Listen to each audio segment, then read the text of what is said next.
Nandito ngayon kasama natin. Takumang baba sa kampo ni Senator o Presidential Candidate Ping Lacson sa Consolidated Disqualification Petitions bato kang kanhi Senator o Presidential Candidate Ferdinand Bongbong Marcos Jr.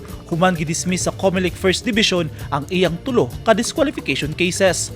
Rason sa COMELEC, lack of merit ang petisyon busa gitugutan ang iyang pagdagan pagka-presidente sa umaabot nga national ug local elections karong Mayo 9.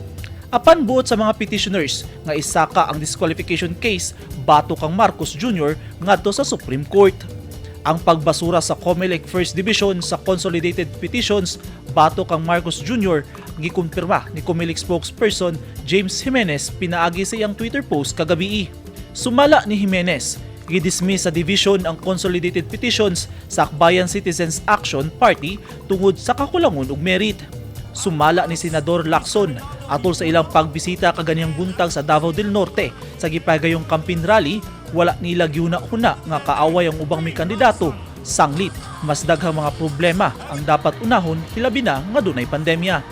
Kami we'd rather not comment kasi ang ayon namin sa aming kampanya, we rise on our own merits, on our own platforms, our own programs.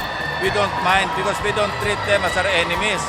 Ang kalaban natin, common, yung pandemya, kahirapan, lahat. Napakaraming problema ng bansa. Yun ang kalaban natin, hindi yung mga ibang tumatakbo.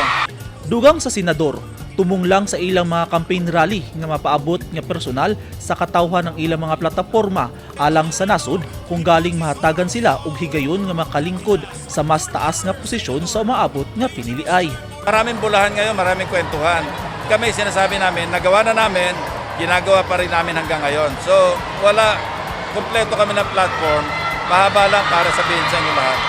Wala usab gipagawas nga pahayag si Senador ug Vice Presidential Candidate Tito Sotto kalabot sa isgutan ng pagbasura sa mga disqualification cases bato kang Marcos.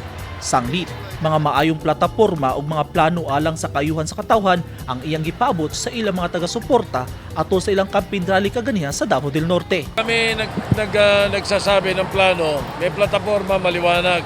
Pero marami na kaming nagawa dati dito sa Mindanao. Pasado alas 9 sa buntag kaganiha, nagtapok ang mga supporters sa Lacson Soto tandem ug sa ubang kaalyado ubos sa Partido Reforma sa gipagayong campaign rally sa Panabo Gymnasium sa Davao del Norte. Eugene Hinutan, Newsline Philippines. Stay safe!